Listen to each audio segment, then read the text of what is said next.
Muy buenas tardes, ingeniera de sistemas Ana López, candidata a diputada por el partido Cooperación Popular con el número 2. Agradeciéndole la posibilidad de poder hacer esta entrevista con las opiniones económicas.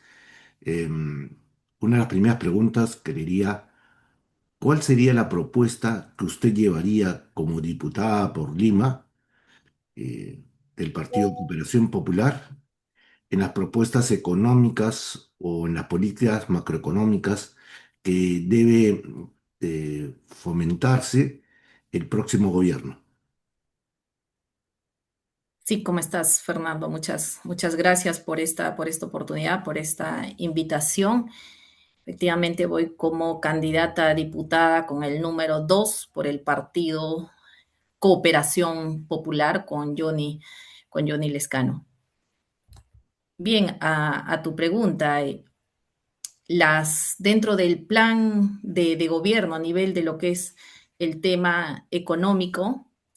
En principio estamos proponiendo, sabemos que la problemática de lo que es la distribución o la explotación de los recursos que es, consideramos, inequitativo para lo que es el gobierno peruano, teniendo tantas riquezas, sobre todo lo que es en lo que es la minería hoy en día, que es los precios de los metales que están muy, sobre todo el oro, muy elevados. En ese sentido, somos conscientes de que existe contratos que no han sido tal vez en su momento negociados adecuadamente o los cuales deben ser actualizados para realmente lograr ese beneficio, tanto para la empresa privada como para el Estado, y que esa redistribución de riqueza pues sea equitativa y llegue a los hogares, a las personas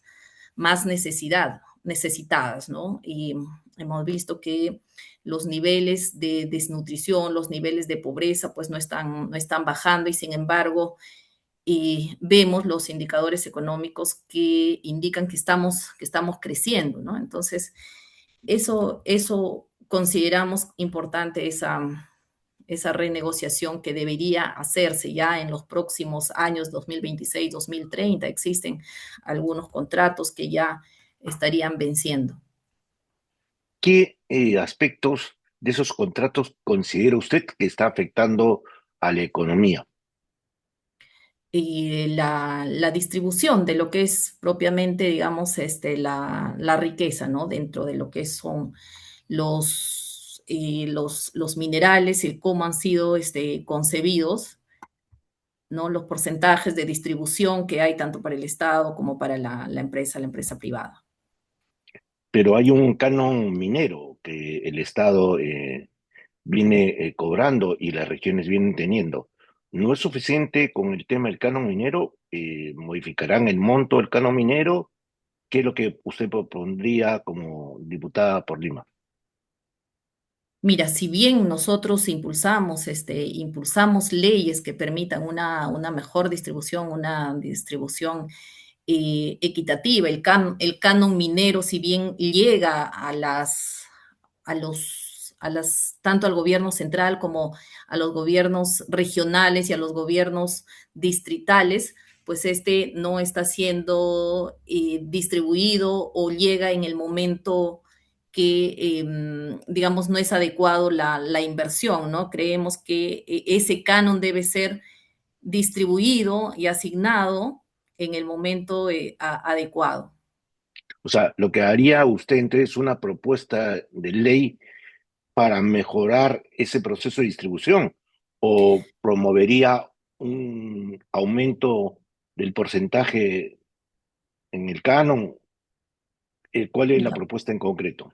En principio, mejorar la distribución, y es ahí dentro de lo que es mi especialidad. Si bien soy ingeniera de sistemas, es también en lo que es la gestión propiamente. La gestión tiene que ser una gestión eficiente a través del uso de la tecnología, a través de tener en oficinas de proyecto que tengan la información, que se trabaje a través de una metodología y que haya monitoreo y control tanto de lo que son las asignaciones, ¿no? Las transferencias a los gobiernos locales y tener esa trazabilidad que se requiere para ver que el uso haya sido eficiente de los recursos que se entrega a los diferentes gobiernos, ¿no? Y que el ciudadano tenga la posibilidad de hacer el seguimiento, pero con herramientas fáciles de usar. Si bien hoy tenemos una página del Ministerio de Economía y Finanzas, que es una consulta amigable,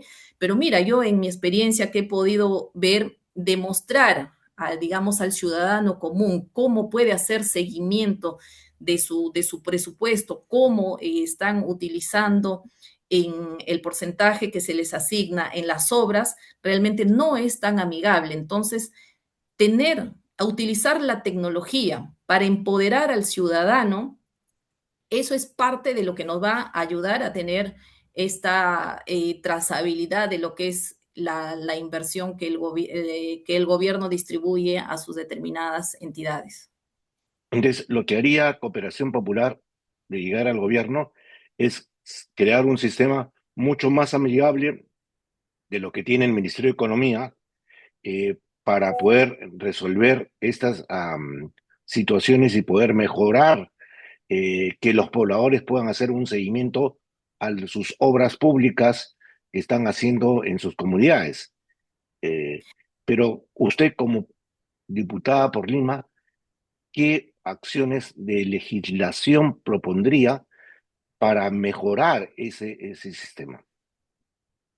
Mira, a nivel de lo que es ya propiamente de legislaciones, en principio, ver de derogar algunas leyes. Primero es limpiar. Para proponer nuevas leyes, consideramos que primero hay que limpiar, digamos, la casa. Y en ese sentido, la derogación de ciertas leyes que han sido llamadas las procrimen son importantes para a partir de eso poder seguir creando nuevas leyes que favorezcan al ciudadano. Ok. Eh, Usted plantea primero eliminar esas leyes que a su consideración considera que son pro crimen. ¿Y qué leyes usted fomentaría, por ejemplo, para mejorar la propuesta del presupuesto de la República? Hoy el presupuesto de la República es un presupuesto muy sesgado y porcentualmente muy concentrado el centralismo. Está poco distribuido en las regiones. ¿Qué nos podría decir de eso? Mira, considero de que revisar cómo se hace el ministerio, o sea, impulsar que el Ministerio de Economía y Finanzas realmente haga un proceso real de planificación, ¿no? A mediano a mediano y largo plazo, ¿no? Pensando en la distribución en función a lo que es el plan al 2050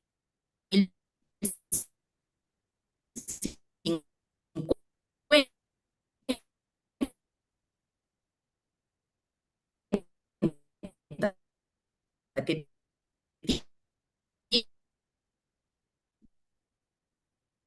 tiene. O sea, debería trabajar en conjunto, realmente orientar que son en ese sentido, impulsar, digamos, las leyes que permitan hacer ese trabajo más eficiente de lo que sería el Ministerio de Economía y Finanzas, de tal manera, pues, que las asignaciones lleguen a las regiones y a los distritos y como he mencionado, de que el poblador realmente sea uno de los fiscalizadores. Nosotros también dentro del gobierno vamos a promover la participación ciudadana, empoderar al ciudadano para que él sea el fiscalizador. Si bien nosotros en el rol de diputado tenemos que hacer esa fiscalización, pero necesitamos ese brazo del ciudadano, quien está cerca de la ejecución de una obra, ¿no? Y que esa obra, pues ellos tienen que ver que sea una obra de calidad y que el presupuesto que se utilice y se haya asignado, el poblador tenga conocimiento. Mira, Yo he tenido oportunidad de asistir a los que son las rendiciones de cuentas del municipio en el distrito en el cual yo vivo, ¿no? Y es ahí donde vemos que justamente el gobierno local, y eso se extiende al gobierno también, a los provinciales, a los gobiernos regionales, de que el presupuesto que se les asigna, dependiendo del gobierno de turno, pues la distribución que hacen, en este caso, por ejemplo, el último gobierno ha distribuido de lo que es un 60% para gasto corriente y un 40% para obras, mientras que el gobierno anterior hizo al revés. Entonces, esa distribución es interesante de verlo, ¿no? Y seguirlo, cómo finalmente eso redunda en la mejora en la calidad de vida de la población y ver que las obras se ejecuten y se ejecuten con calidad.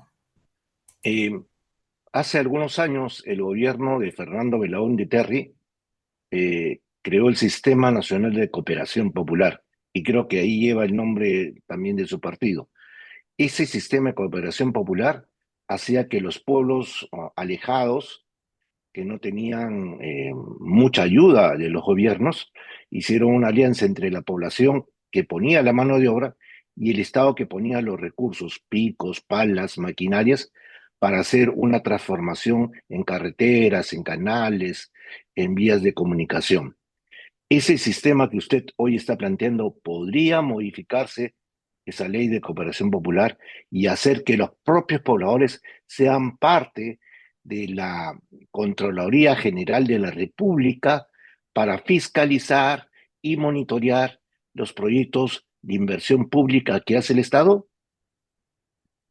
Sí, definitivamente el sistema que trabajó en su momento el arquitecto Fernando Belaúnde fue un sistema exitoso y tal es así que incluso pues las obras, él ponía esa placa importante ahí que decía el pueblo lo hizo, mientras que hoy en la ejecución de obras pues todos los alcaldes ponen su placa un poco eh, vanagloriándose, yo diría, de que el éxito de, digamos, de esa obra, que ellos lo hicieron, sin embargo, pues es, digamos, ellos lo hacen, digamos, como parte de su labor, de su trabajo que ellos tienen y que los recursos son de todos los ciudadanos finalmente, ¿no? Y que realmente este sistema poder nuevamente utilizarlo y como digo, empoderando al ciudadano, que ellos puedan tener el control del avance de la obra, la verificación. Y mire, la Contraloría tiene un proceso también y ese es importante, pero que el ciudadano a veces desconoce. Realmente hoy la Contraloría da la apertura a tener que el ciudadano pueda alertar, enviar, digamos, las alertas respecto a algún comportamiento o algo inusual que haya visto en las obras, ¿no? Eso es de cara al ciudadano, pero también la Contraloría ya tiene un proceso para obras grandes, por ejemplo, de control concurrente. Entonces es ver y fortalecer ese proceso y ver que realmente se ejecute y ver los resultados. Es decir, nuevamente regreso a la tecnología, de que eso tenga trazabilidad, o sea, cómo en grandes ejecuciones de obras, este control concurrente que pone la Contraloría, los resultados que puede dar y la trazabilidad y dónde realmente queda toda esa información para que pueda ser utilizada para otros procesos, otras obras. Por eso, entonces la ingeniera Ana López propondría como diputada por Lima una modificación de la ley orgánica de la Contraloría General de la República para que no podría emitirse nuevamente órdenes de pago a ese ejecutor si es que el pueblo no da su conformidad del avance de obra. Mira, deberíamos llegar hacia ese punto, pero ese es un proceso, porque realmente, nuevamente, el ciudadano tiene que empoderarse y es el Estado quien tiene que ir, digamos, capacitando, dándole esa autoridad al poblador, ¿no? De fiscalizar sus obras. Pero esto es un poco, viene más complejo porque nuevamente el ciudadano tiene que estar organizado y ahí nuevamente las organizaciones sociales, te comento, yo soy parte de dos organizaciones sociales, ¿no? Las cuales han estado siempre vigilantes de la ejecución de obras. Primero, de participar en la localidad, en este caso en el distrito, de lo que es el presupuesto participativo. Y ahí vemos, lamentablemente, que la población a veces se organiza, pero que las autoridades, digamos, no lo capacitan, no lo incluyen en todo el proceso que significa un presupuesto, llevar un presupuesto participativo desde el inicio, que tenga incluso, mira, yo participé en lo que es el CCLD acá en mi distrito, el Consejo de Coordinación Local. Ahí en este caso las organizaciones sociales pueden participar desde el inicio, pero lo que yo vi es que no hay, digamos, esa promoción por parte de, se puede decir, de la autoridad, de promover la participación y hacer una capacitación a la sociedad civil para que sea realmente un agente que participe, ¿no? Y luego sea el que fiscalice las obras. Entonces, digamos, podríamos llegar a eso, pero en un mediano plazo. Ya, pero usted propondría una norma, una ley para que obligue a que los gobiernos locales o los ejecutores de las obras, por mandato de ley, integren a la comunidad. Mira, hay que mejorar porque la ley lo permite que integren a la comunidad, pero lo que tenemos que ver es, digamos, a ver, de nuevamente empoderar al ciudadano y en ese sentido es, digamos, darle mayor capacitación, apertura a las organizaciones sociales y es más, tener un control, y es ahí también como parte de la tecnología cuántas organizaciones sociales participaron de todo el proceso. O sea, sí, digamos, hay un punto ahí que mejorar en este proceso, por ejemplo, de presupuesto participativo, que tendríamos que fiscalizar. Yo diría más que proponer ahí una se haga correctamente. Ok, ¿qué opina usted del tema de la licencia social en los proyectos principalmente que tiene que ver con el control medioambiental? Mira, la licencia social también es un tema de que si bien existe, la ley lo pide, pero muchas veces las empresas grandes no lo llevan a cabo como debería ser. Es decir, convocando a la población, explicando cuál es el proyecto que se tiene que hacer, cómo va a ser la afectación medioambiental. Mira, un caso concreto, hoy tenemos una de las grandes obras que se están haciendo con el gobierno francés, que es la nueva carretera central. Esta nueva carretera central tiene un equipo, la PMO es una oficina de proyectos francesa que están convocando a las comunidades, se está haciendo porque las comunidades ya se están, digamos, enterando de que ellos deben participar y deben dar esta licencia social a las empresas, ¿no? Que van a tener, digamos, en este caso, van a hacer una obra que tiene algún impacto en la población y conozco de cerca que ya se han estado organizando, sobre todo las comunidades originarias, comunidades nativas, que saben que tiene que hacerse esta consulta para hacer cierto tipo de obras y que ellos también son partícipes y que se debe cuidar, debe haber el cuidado con el medio ambiente para que esta obra pues tenga sostenibilidad. Ya, ok.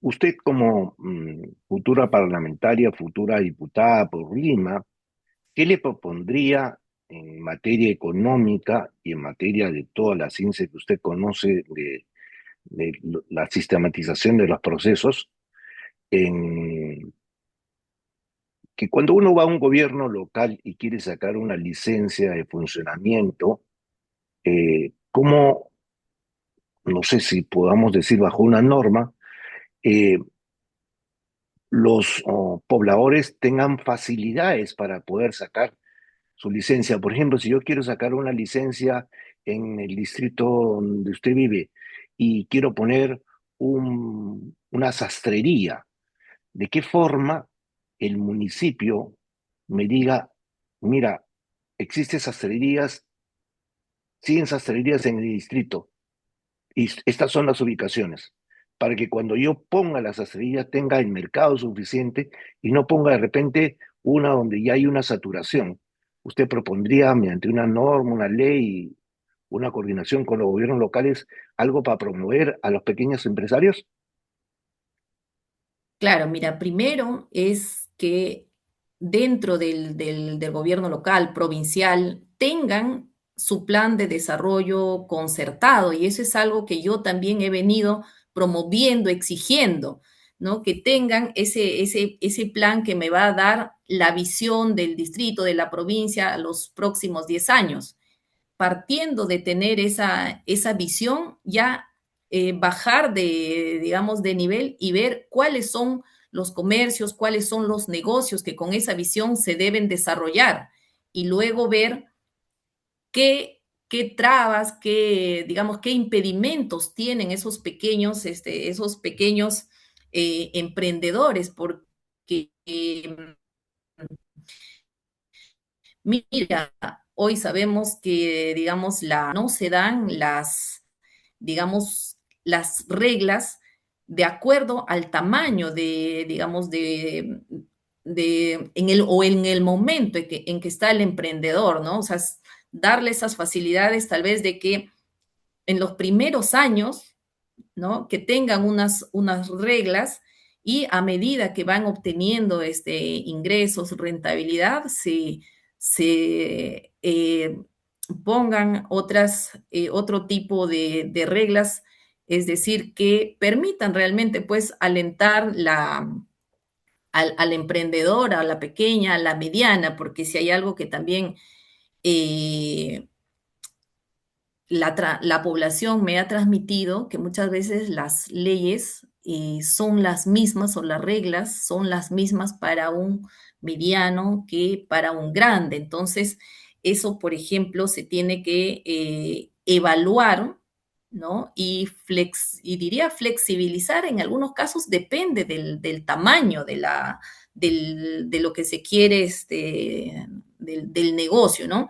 Y ahí te comento, mira, recientemente nomás que hice una visita a un mercado de Santa Anita, justamente el dirigente lo que me comentaba, que en temas de tratamiento de las aguas, por ejemplo, decía que le exigen igual que a una empresa mediana o que en temas de seguridad también no les dan, decía, capacitación y la exigencia es igual que para una empresa mediana o grande. Entonces yo capté de eso la necesidad de las reglas tienen que ser de acuerdo pues al tamaño o al tipo de empresa o de emprendimiento que se tiene.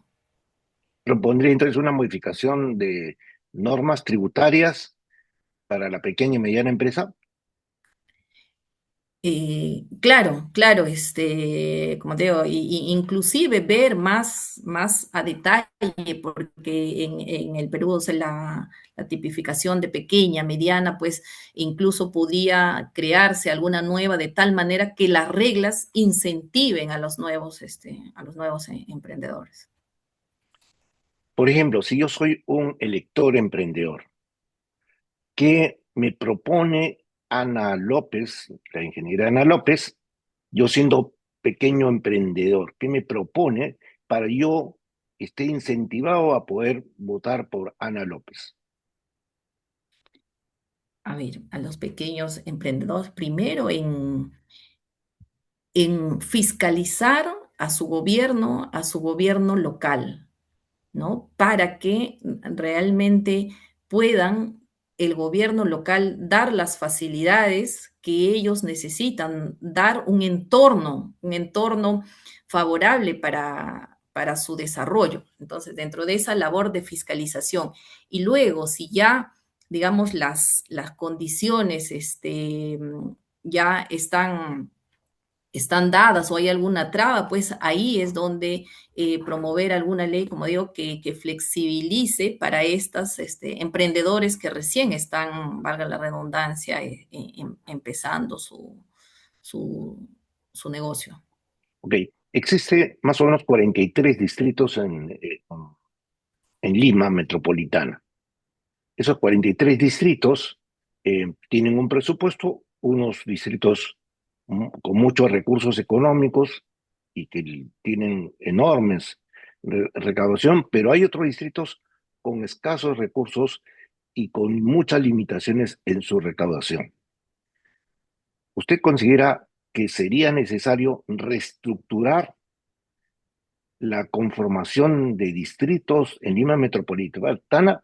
Mejor decir, reducir el número de distritos, el número de alcaldías, mantener las 43 o reducir, por ejemplo, a 4: Lima Norte, Lima Centro, Lima Sur, Lima Este, o sea, y hacer grandes gobiernos de estos gobiernos locales para poder cubrir sus déficits presupuestales que tienen muchos de estos municipios.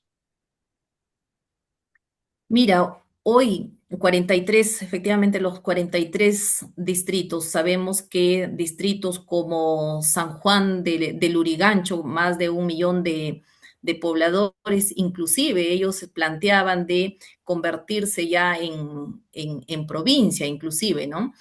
Y tengo también un caso cercano, yo vivo en Cieneguilla y tengo el caso cercano de lo que es Pachacamac. Pachacamac, hay una zona que se ha desarrollado mucho, que es la zona de Manchay. Ha incrementado mucho, mucho su población, hasta donde tengo entendido, ellos estuvieron buscando que sea aprobado una ley que les permita crearse como un distrito en forma independiente de Pachacamac. Entonces, lejos acá de reducir, la población percibe de que, digamos, si se independiza, va a tener su presupuesto asignado y va a tener un mejor desarrollo.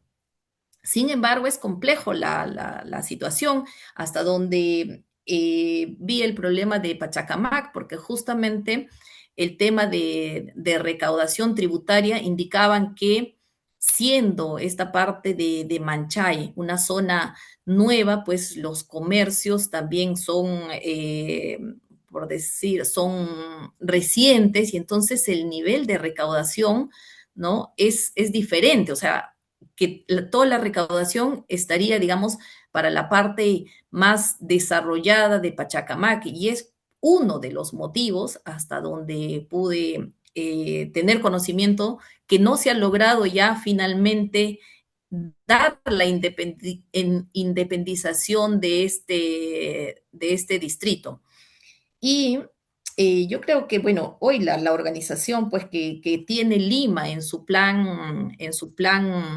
que tiene en su plan MET al 2040, de alguna forma organiza los distritos justamente en las grandes zonas, ¿no? En lo que es Lima, Lima Este, Lima Norte, Lima Sur, incluso la parte de balnearios, lo segmenta. ¿Para qué? Para justamente ver que este plan de desarrollo que tienen al 2040, pues, digamos, permita enfocar los recursos hacia los distritos que más lo necesitan.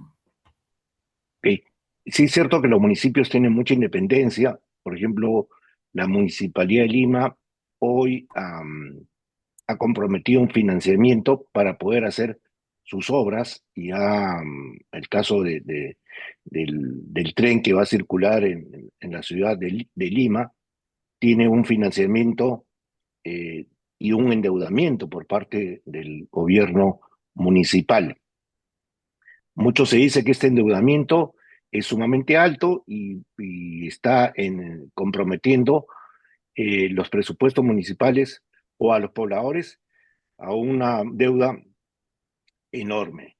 El Congreso debe limitar esta función de préstamos y a los gobiernos locales. ¿Qué opinión tiene usted?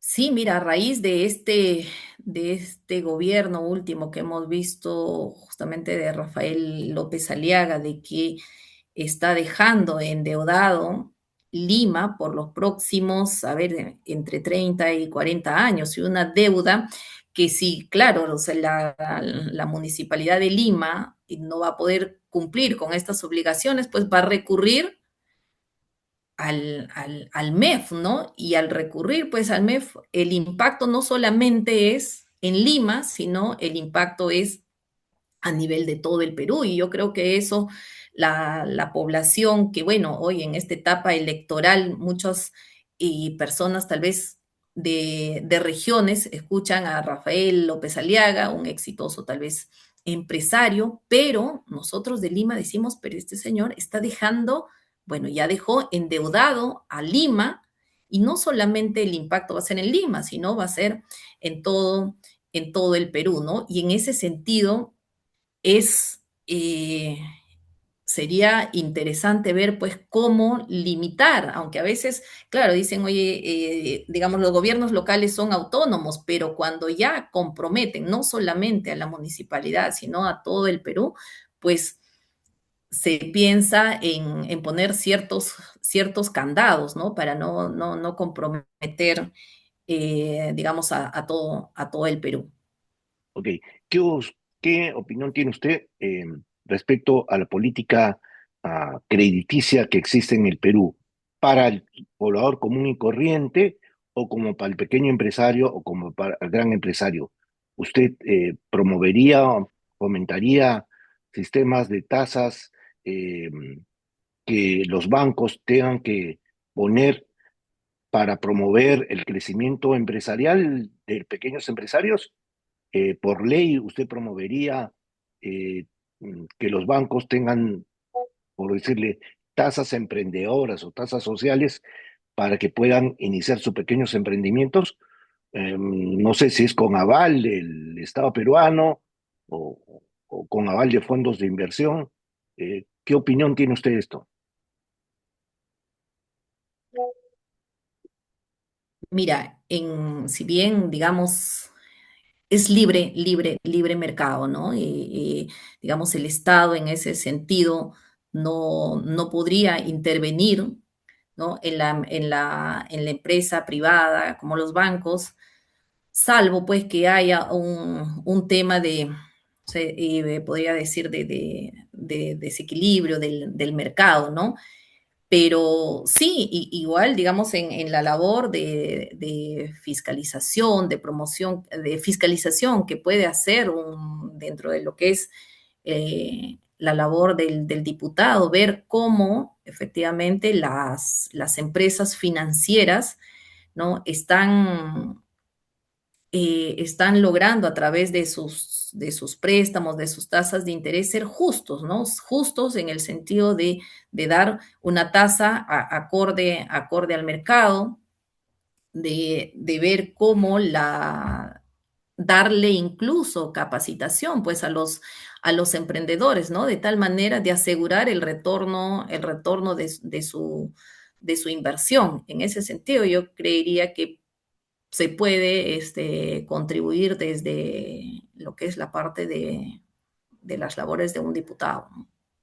Correcto. Y dígame, ¿usted qué propone, por ejemplo, para promover qué sector cooperación popular de la economía peruana? La minería, la agroindustria, el turismo, la manufactura, la pesca. ¿Qué sector su partido político promovería más en el futuro gobierno? Mira, somos la industrialización de la materia prima, ¿no? Somos un país muy rico en lo que es agricultura, en lo que es la ganadería, pero falta mucho la industrialización. Por ejemplo, el tema se produce ya en zonas como Jaén, en la parte de la selva, el cacao, ¿no? Sin embargo, ese cacao todavía no tiene acá una industrialización que nos permita, ¿no?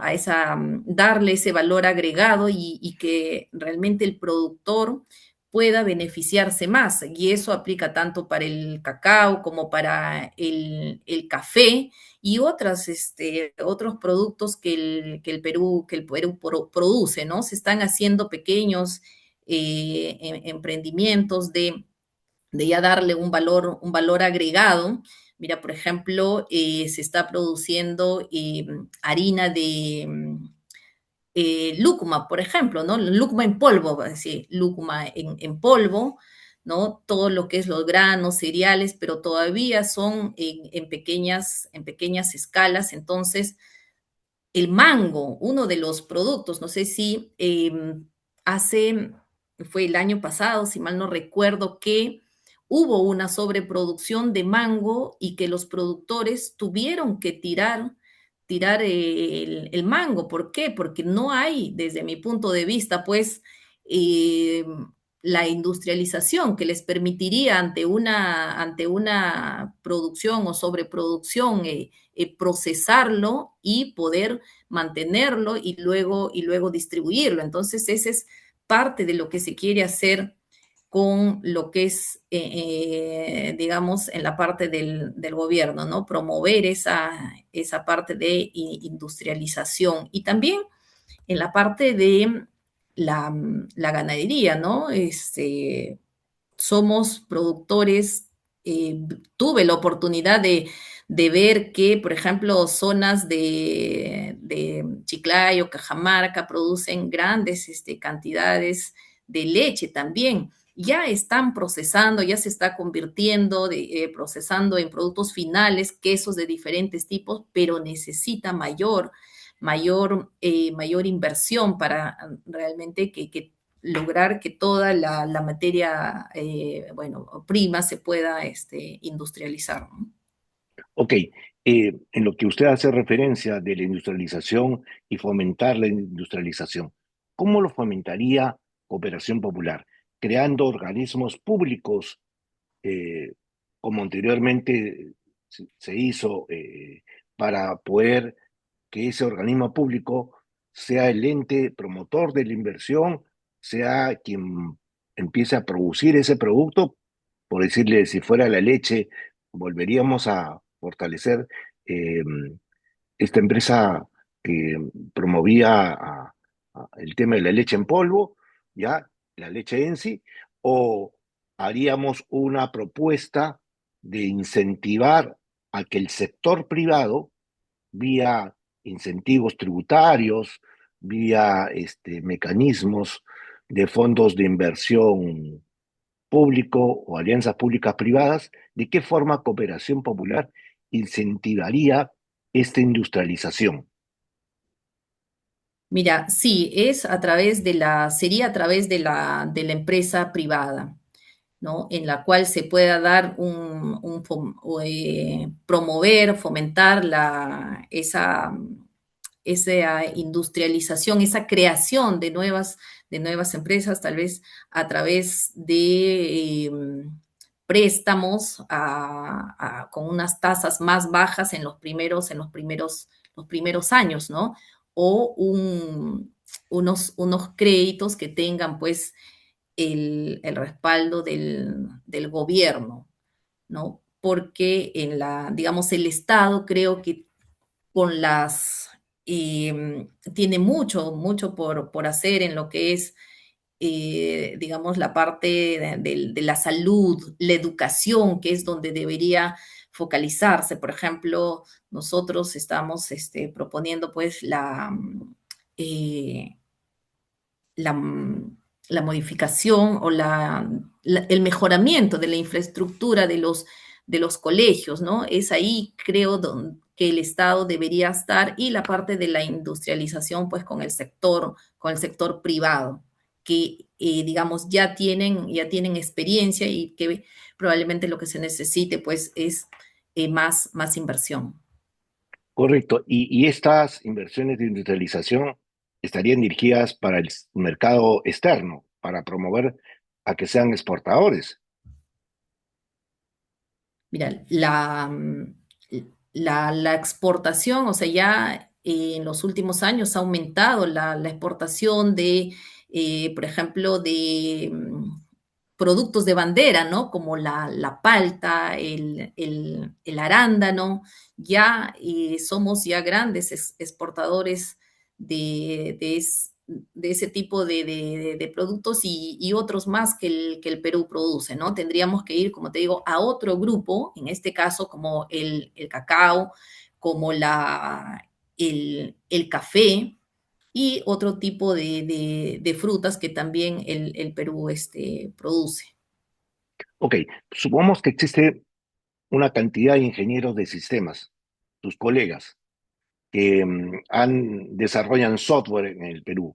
Y mucho se dice que en el centro de Lima, Centro Lima, es un hub de todo lo que es producción de software. Reconocido internacionalmente incluso como un lugar donde se ha desarrollado mucho la tecnología del software y la comercialización de equipos de computación y digitales. ¿Cómo podría su gobierno o su propuesta como diputada para que esos jóvenes que salen de la universidad puedan eh, fortalecer más este mecanismo de ser líderes en la creación de software, como hoy lo es la India, ¿no? Y hoy gran parte del PBI de la India eh, se ve reflejado por la producción de software. ¿De qué forma usted como diputada y ligada a la ingeniería de sistemas propondría al joven egresado de la ingeniería de sistemas para promover crear empresas de desarrollo de software? A ver, mira, a ver, nosotros como dentro de lo que es el plan de gobierno tenemos una propuesta de lo que es la creación del Ministerio de Ciencia y Tecnología.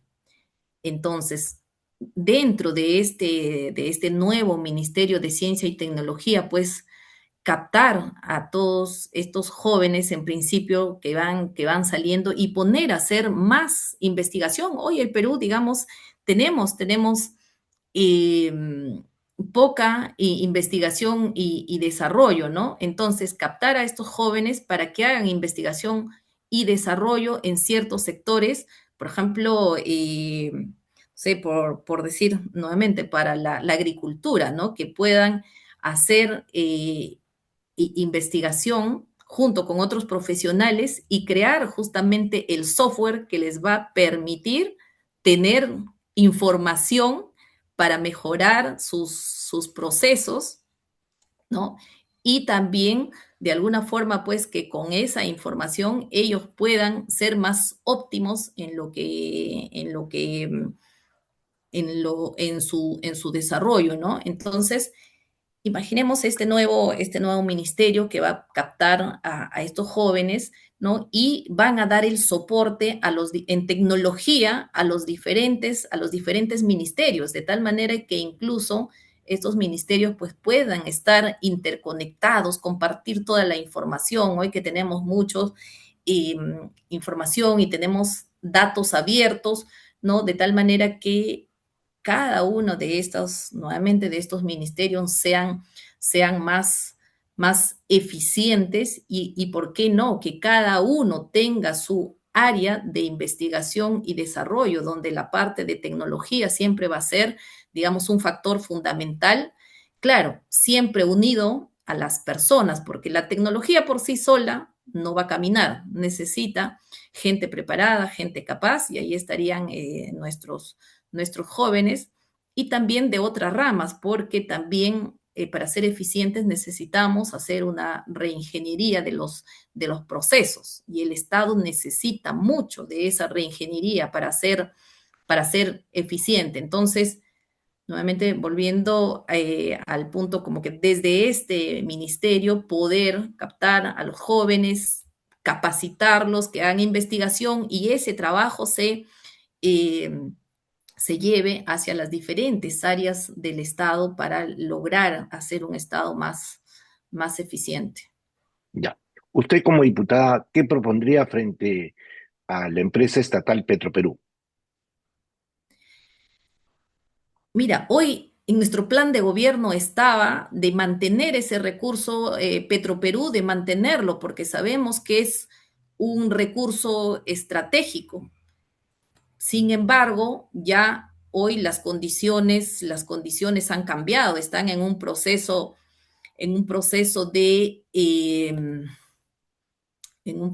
ya de privatización, ¿no? Y justamente ahí también indicaban de que la empresa de las consultoras, una de las grandes consultoras que está participando en este proceso es Deloitte, una consultora que anteriormente ya también había participado en lo que es Petroperú.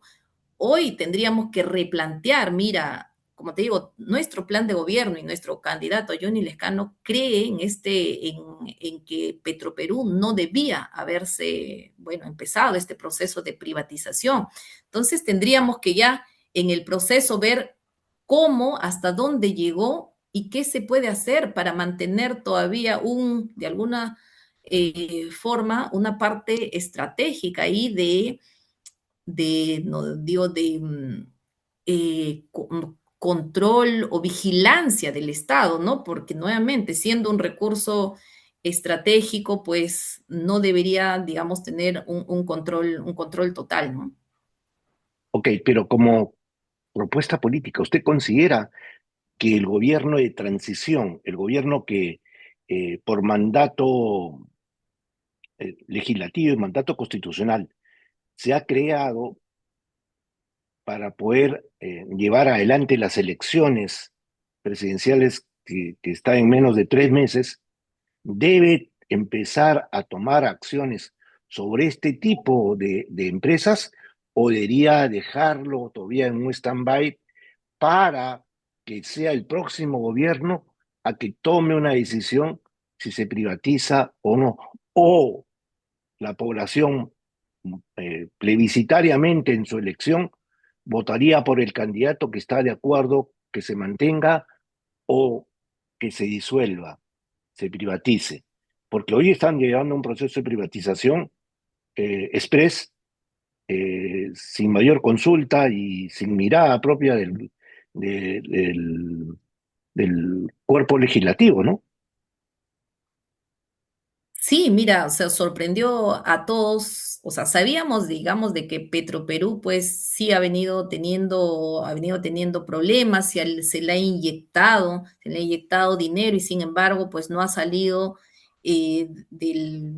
digamos, no ha podido ser eficiente en lo que se requiere, pero esta privatización bueno, como lo hemos puesto en el plan de gobierno, no estaba dentro de nuestros planes que eso sea privatizado.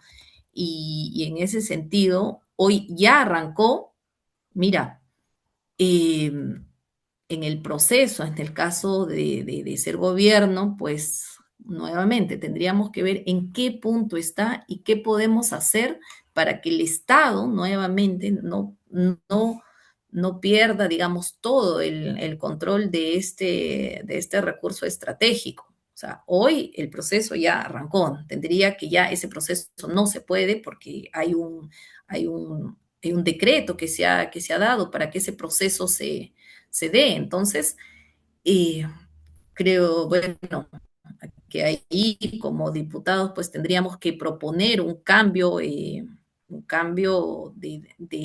promover alguna ley que permita de repente eh, no sé si decir paralizar, estopear el tema, pero es un tema complejo, Fernando, porque ya esto arrancó, ¿no? Claro, pero no debería ser conveniente que ustedes, como opositores a esta propuesta, le digan, señores gobierno, alto, no es momento, no es su mandato es de que ustedes hagan unas elecciones limpias y transparentes. Esto no es un tema de estar tomando decisiones que durante los 5 o los últimos años no se ha tomado y ustedes en menos de 3 meses están tomando una decisión trascendental porque es un recurso y es un activo público. Mejor dejemos que el próximo gobierno, así como han extendido el reinfo, ¿m? Hasta el próximo gobierno, no iría a exigir ustedes como partido político de que el gobierno no se entrometa todavía en estas acciones cuando es necesario que se entrometa más en el proceso electoral que entrometerse en aspectos de la vida futura del Estado-Nación. Sí, es un buen punto de vista y que estoy seguro que, bueno, Johnny Lescano ha sido, como digo, un defensor de este recurso estratégico y tendríamos que verlo al interno con él, si tomamos desde hoy una posición, un mensaje mucho más frontal. Él realmente ha estado hace poco ha estado producto de este recorrido. Dicho sea de paso, nosotros como partido somos el que ha recorrido la mayor cantidad de regiones. Hoy ha salido un comunicado en el comercio y nos sitúa como a Johnny Lescano como el primer lugar que ha recorrido la mayor cantidad de regiones y en ese sentido estuvo en Talara recogiendo ahí el sentir de todos los trabajadores. Y bueno, con esa información podríamos, un poco lo digo porque ahí a título ya personal, de revisar qué se puede hacer en este momento. Claro, es importante sentar nuestra opinión, porque el momento es ahorita, ¿no? No después que ya estemos viendo los resultados de cómo se da, decir, uy, no, yo dije esto, no, no. En nuestro plan de gobierno estaba de mantener ese recurso estratégico y estoy seguro que con Johnny, en un eventual gobierno de Johnny Lescano, pues vamos a ver y en nuestro caso como diputados, de cómo hacer viable que ese recurso estratégico de alguna forma, como te menciono, o sea, no puedo decirlo que regrese porque mira, realmente no sé si eso es factible o de repente sí es factible, pero no en un corto plazo, porque cuánto tiempo ha tenido, digamos, el control, el Estado, y hay mucha oposición porque dicen que se ha gastado demasiado dinero en Petroperú y que ese dinero pudo haberse invertido en escuelas, pudo haberse invertido en hospitales, o sea, hay muchas también opiniones diferentes, pero ahí nuevamente Johnny Lescano lo puso en el plan de gobierno de mantener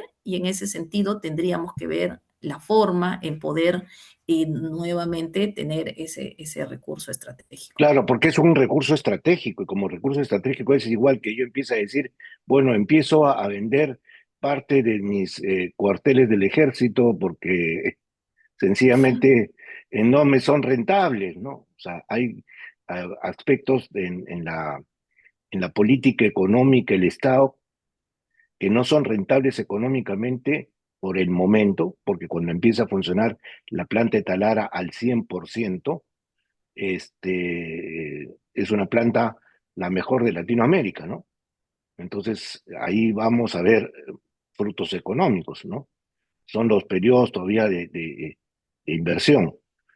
Bueno, entonces esperemos pues que ustedes se reúnan y qué es lo que planteen, porque imagínense cuando hubo el problema de la estatización de la banca por los años 80, la población salió y dijo, no, no queremos estatización de la banca, pero no vemos en los 30 y tantos candidatos una propuesta muy clara en tema a Petroperú. O sea, son muy Tibios. eh, tibios, ¿no? Entonces ahí yo creo que hay que hacer, como por ejemplo el tema del reinfo, ¿no? O sea, ya no se habla del reinfo hasta el próximo gobierno. ¿Y qué propone Cooperación Popular con el tema del reinfo? A ver, lo que nosotros proponemos, bueno, ya también nuevamente, eso se extendió y en este proceso que ya se ha dado un año, porque es hasta fines del 2026, realmente hacer el acompañamiento real, o sea, que el Estado esté presente en este proceso de formalización y a los que no cumplan, realmente puedes aplicar la ley, ser severos con aquellos que probablemente han estado mucho tiempo en este proceso y sin embargo no lo han terminado. Entonces, el acompañamiento del Estado y al que no cumple, que no se alinea, ya realmente que aplicarle las leyes, porque existen leyes, o sea, leyes sí por contaminación del medio ambiente, existen leyes por lavado de dinero, existen leyes que castigan digamos, la explotación en zonas no permitidas, ¿no?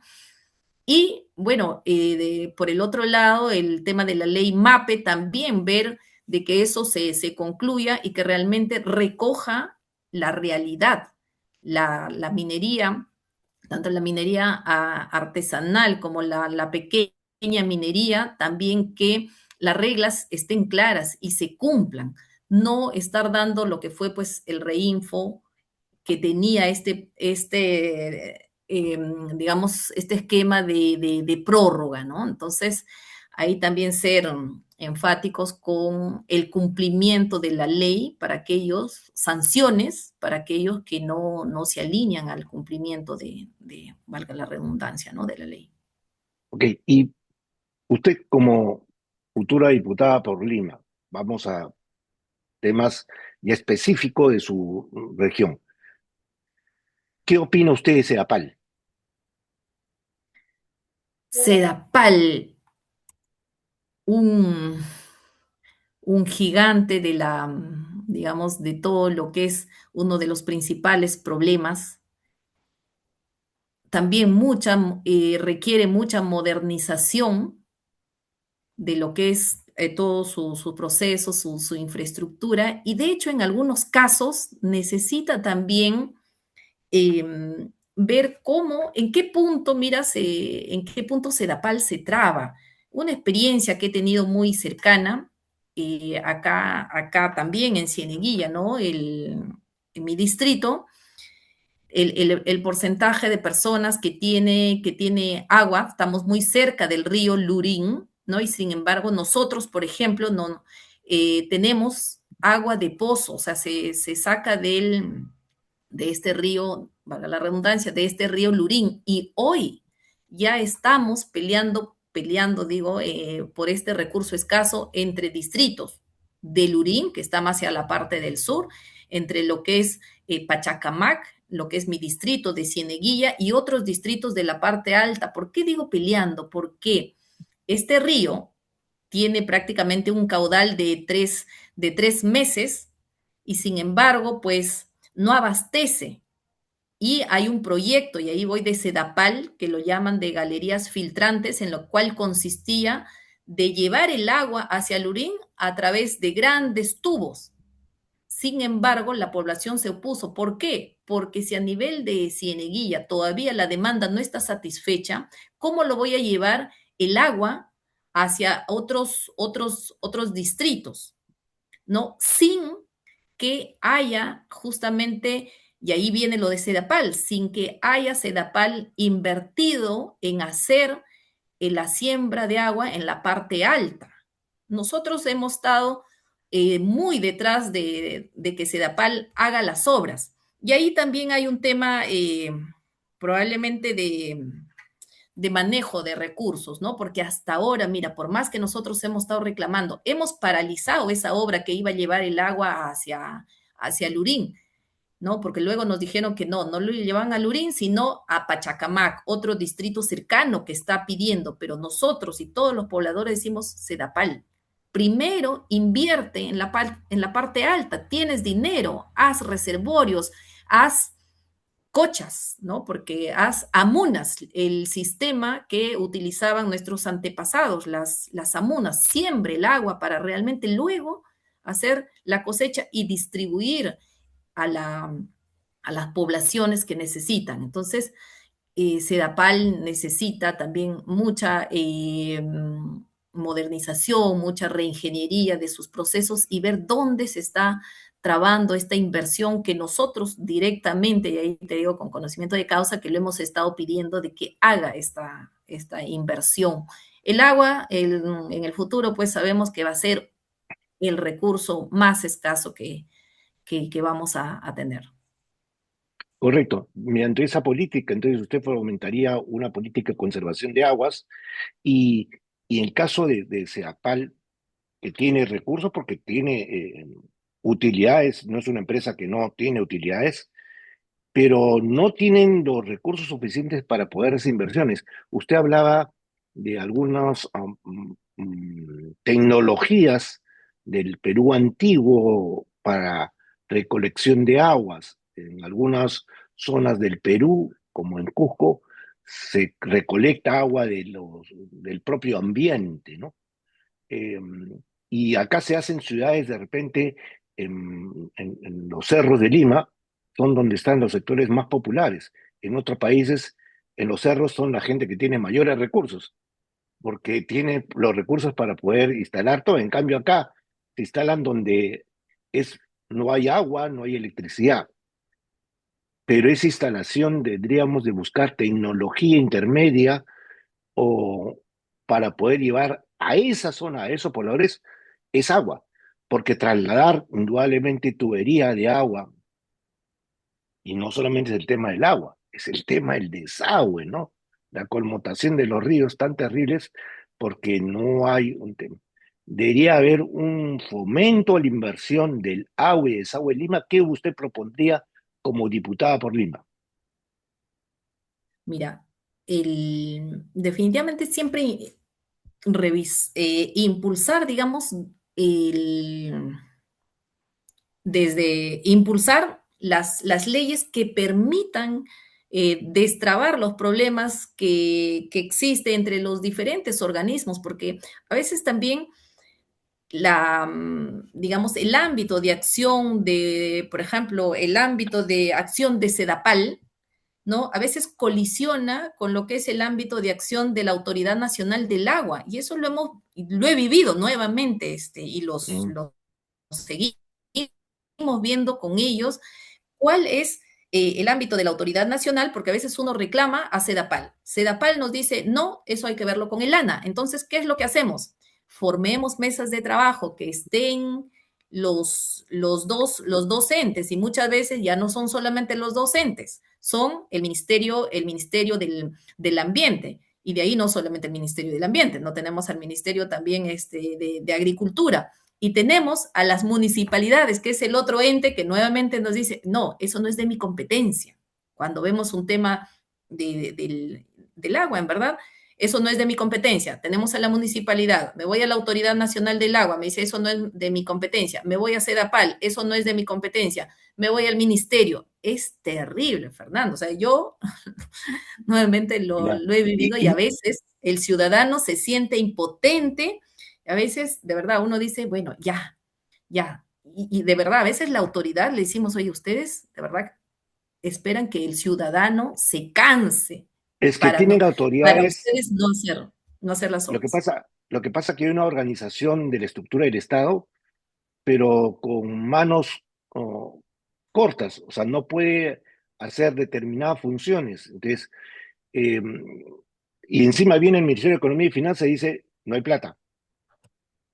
Me olvidé Entonces, del Ministerio de Economía. entonces, ¿por qué no anexar al CONAPLAN, al Sistema Nacional de Planificación, unir, por ejemplo, cuál va a ser la planificación del agua para los próximos 20 años, unir a Consejo Nacional de Planificación, que sea un viceministerio de Economía para que todos los proyectos y el presupuesto estén basados con un plan estratégico de desarrollo para los próximos 20 años, porque si no, va a haber esos entrampamientos, ¿no? Y además, al fin y al cabo, los Y municipios y mira, los organismos deberían ser entes ejecutores, pero ese plan organizado por el Estado peruano. sí, sin duda, el tema de planificación y reorganización, o sea, tenemos que ver que las soluciones que se tienen que dar, tiene que haber un equipo hoy más que nunca multidisciplinario, como te digo, ya hemos comprobado en la parte del agua de que tienen que estar todos entes y cada uno trabaja por su lado. Entonces, definitivamente acá un marco normativo que permita ante ciertas problemáticas como el agua integrar. Pero esto no solamente se da en el agua, mira, esto de integrar el esfuerzo que hace cada entidad, también se da en el tema de infraestructura de carreteras, que también ahorita estamos viendo una problemática de acá de una zona cercana a Cieneguilla, que es de Guarochirí, nuevamente el tema de el conflicto que hay entre un gobierno regional, lo que es el ministerio, ¿no? Cuáles son sus competencias y cómo realmente trabajar juntos en beneficio de la población. Algo tan sencillo que es, por ejemplo, que el gobierno regional tiene injerencia sobre una vía departamental y que el ministerio a través de Provías quiere intervenir porque tiene presupuesto, la región dice no, yo lo voy a hacer a través de otro mecanismo. Pero nosotros como pobladores y ahí como sociedad civil lo que vemos es egoísmo de los funcionarios que cada uno quiere llevar, como se dice, agua para su molino. Y en ese Claro, sentido, ¿qué le queda a la población, perdón, ahí? Es recurrir justamente a los congresistas que nos escuchen, y eso es lo que estamos haciendo. Yo en el, digamos, en el futuro estaría en esa posición de diputada de escuchar a la población y fiscalizar y ver cómo realmente hacer un proyecto de ley, impulsar de tal manera que no existe esas trabas porque el tiempo sigue pasando y luego que te dicen, no, si hice un perfil, el tiempo ya pasó y tengo que actualizar y tengo que gastar y no tengo presupuesto y mira, la obra se queda postergada por otros, en este caso, por otros años, y no estamos hablando de claro. pocos años, conseguir un Y en, financiamiento es difícil. y en vez de gastar en formación bruta de capital, en carreteras, canales, hospitales, escuelas, gastamos en crear términos de referencia, papeleos, que después tienen que ser siendo autorizados. Por eso le decía, usted como candidata a diputada, ¿por qué no proponer una ley que los grandes carreteras, agua, electricidad, porque el poblador de escasos recursos, ¿dónde su presupuesto gasta? En agua y en electricidad y en educación. Las familias más del 30% gastan en educación de sus hijos, teniendo incluso escuelas públicas, tienen que gastar porque tienen que gastar en sus libros, en sus... Entonces, ¿su presupuesto en qué se le va? Agua, luz, alimentación y educación. Porque vivienda invaden, toman lugares. Entonces, ¿por qué no crear mecanismos para que la infraestructura del Estado no se entrave en este burocratismo y interés también, ¿no? Porque la región quiere hacer su obra, el municipio quiere hacer su obra, el municipio distrital quiere hacer su obra, el gobierno central dice, yo tengo la plata, pero ¿a quién se la doy? Entonces, crear mecanismos de articulación y usted como futura parlamentaria deberían promover ese tipo de articulación, ¿no? Incluso sancionar, ¿no? Sí, mira, en el tema de grandes obras de infraestructura, dentro del plan de gobierno tenemos el promover más para grandes obras los mecanismos de contratos de gobierno a gobierno, porque el tema también pasa pues por la corrupción que está en todos los niveles del gobierno muy enquistado. Entonces, consideramos, y por eso está en el plan de gobierno, de que para estas grandes obras promover este tipo de contratos de gobierno a gobierno, porque ahí tenemos un mecanismo que justamente es, hay una oficina de proyectos, ¿no? La cual se va a encargar de hacer el monitoreo y control de todo este proceso y más aún que una vez que en el proceso se asegure la transferencia de conocimiento también, ¿no? Que en este caso, si estamos hablando del gobierno francés, que al final, pues el conocimiento lo transfiera hacia el Perú y lograr en estos casos terminar una obra con la calidad, con la calidad que se requiere, porque consideramos de que acá el estar de por medio otro gobierno, hay hay mayor transparencia, hoy hay mayor confiabilidad de que esa obra se va a ejecutar con estándares de calidad y en los tiempos comprometidos. Ok. Ingeniera Ana López, nos quedan unos últimos minutos, pero antes de irnos quisiéramos que usted nos diga cuáles son las dos razones que usted va con el número dos, por cuál el ciudadano de Lima tiene que marcar el símbolo de cooperación popular y marcar el número dos como diputado por Lima. Bien, primero como mujer de la región andina, que conozco las necesidades, ¿no? Que pasa un migrante cuando viene a Lima. Soy una mujer honesta, soy una mujer capaz, ¿no? Y desde el primer momento he mencionado de que vamos a impulsar la derogación de esas leyes pro crimen porque queremos brindar al ciudadano un entorno seguro para su desarrollo. No podemos seguir con este miedo que hoy tenemos que puede en la calle sufrir un robo, sufrir extorsiones, en fin. Y tenemos un líder que es Johnny Lescano, con el que estamos yendo, que la población lo conoce, que él se enfrenta directamente a la corrupción y en ese sentido tener un soporte de Ana López pues nos va a asegurar un gobierno con verdad y honradez.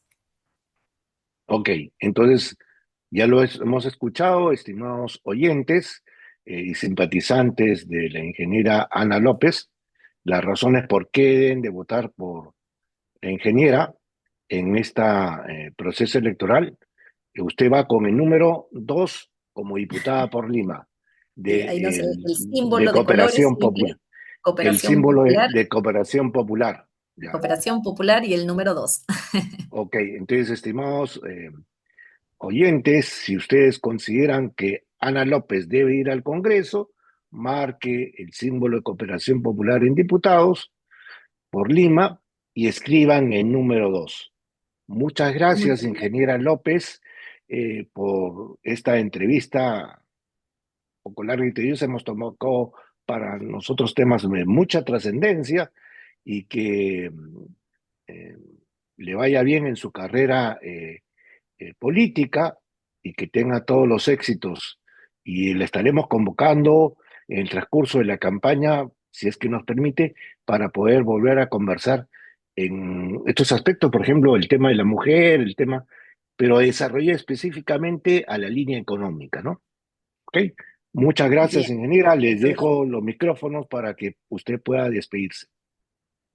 Bien, muchas gracias por esta oportunidad. Es importante conocer a cada uno de los candidatos, informarse y tomar la mejor decisión. Ana López, Con el número 2. con el número dos para ganar. Ok, Muchas gracias. Hasta luego. ok, hasta luego. Buenas tardes.